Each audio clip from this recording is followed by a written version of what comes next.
নববর্ষ মানেই বাঙালির একটাই মন্ত্র, পেট পুজো আগেই বাকিটা পড়ে। আর সেই মন্ত্রে দীক্ষিত হয়ে আজ সকাল থেকে কৈলাসহরের বাজারে যা ভিড় তা দেখলে বোঝা যায় নববর্ষের পুণ্যলগ্নে বাঙালি শুধু প্রণাম করে না, প্রাণ ভরে খায়ও। সকাল 6টা থেকে মিনি মার্কেট ও আশপাশের রাস্তাগুলো রীতিমতো রূপ নিয়েছে এক বিশাল খাদ্য মেলায়। মাছ, মাংস, সবজি, দই, মিষ্টি সবকিছুরই কদর আজ যেন তুঙ্গে। এক ব্যবসায়ী হেসে বললেন, এই বছর দাম একটু কম, তাই লোকে কিনতেও পারছে বেশি। আর কি বলবো, ব্যবসা এই বছর বেশ ভালোই জমেছে। দেখেই বোঝা গেল শুধু ক্রেতার নয়, বিক্রেতারও মন বেশ ফুরফুরে। এক খাদ্যরসিক ভদ্রলোক হাতে ঝোলা ভর্তি কাঁচা মাছ, পাশে হাঁস মুরগির থলে উচ্ছ্বসিত কণ্ঠে বললেন, শুভ নববর্ষ। আগে বলি, বাজারে এত মানুষ যেন কলকাতা বইমেলা, আর জিনিসপত্রের দামও আয়ত্তের মধ্যে। পকেট যেমন বলছে, পেটও খুশি। দই মিষ্টির দোকানে তখনও লম্বা লাইন, যেন সবাই মনের মধ্যে বলে উঠেছে, শুধু ভাত মাছ দিয়ে নববর্ষ হয় না, শেষে একটু মিষ্টি মুখ না হলে কি চলে।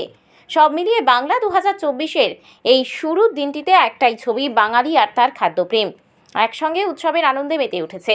খাবারের থালা যেমন ভরপুর, তেমনই মুখে হাসি এই নববর্ষে। তাই বার্তাটা একেবারে স্পষ্ট, ভালো খাও, ভালো থাকো, আর বাজার করতে ভুলো না। বাংলা নববর্ষ কেমন হচ্ছে বেচাকেনা? প্রত্যেককে নববর্ষের শুভেচ্ছা।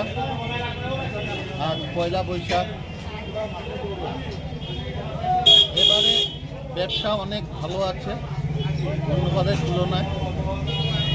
মাছ, মাংস সব কিছুই উঠেছে, রেটও কম আছে, সবজির রেটও কম আছে আজকে, এবং আমার গ্রোসারির আইটেমও আজকে কম আছে।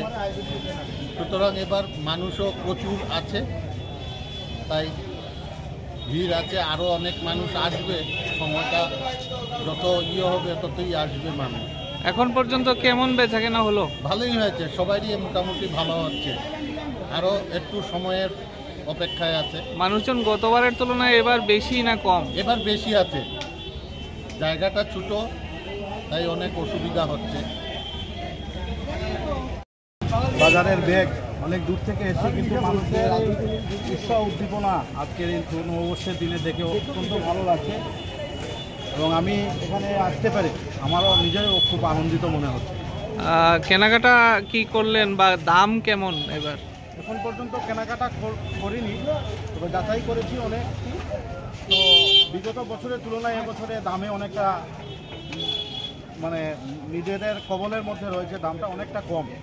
যেমন মাছের দাম, মাংসের দাম সব কিছুতেই অনেকটা কম রয়েছে বিগত বছরের তুলনায়। কি বার্তা দেবেন সকলকে শুভ নববর্ষের?